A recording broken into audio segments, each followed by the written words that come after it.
E o quinto ponto que eu quero encerrar falando sobre Jesus. Falar sobre isso sem falar de Jesus não tem como, né? Jesus no Getsemane. Eita Jesus! A oração com foco máximo, profundo e absoluto na submissão ao Senhor. E o texto base está lá em Lucas 22:44. E, estando em agonia, ele orava ainda mais fervorosamente, e o seu suor trouxe-se como gotas de sangue que caíam no chão. Nossa, pastor, eu vou ter que orar assim? Não, querido. Eu estou dizendo que Jesus não desistiu e focou. E estando em agonia, ele orava ainda mais fervorosamente. Nós temos que ser cada vez mais fervorosos diante do Senhor.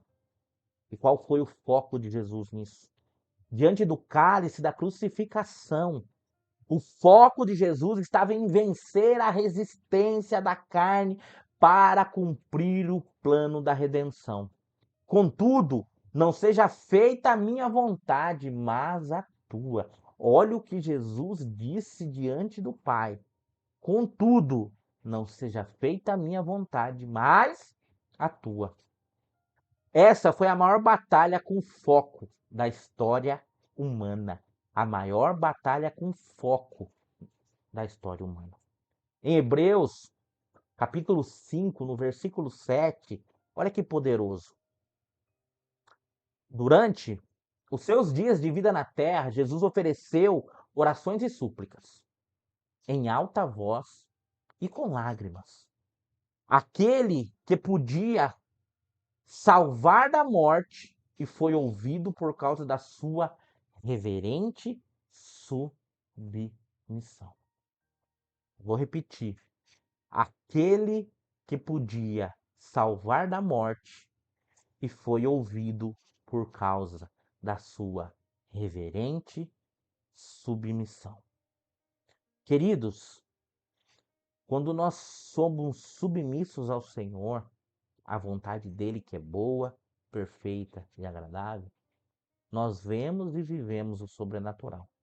Quando nós somos submissos ao Senhor, nós vivemos, desejamos e desfrutamos do sobrenatural dele.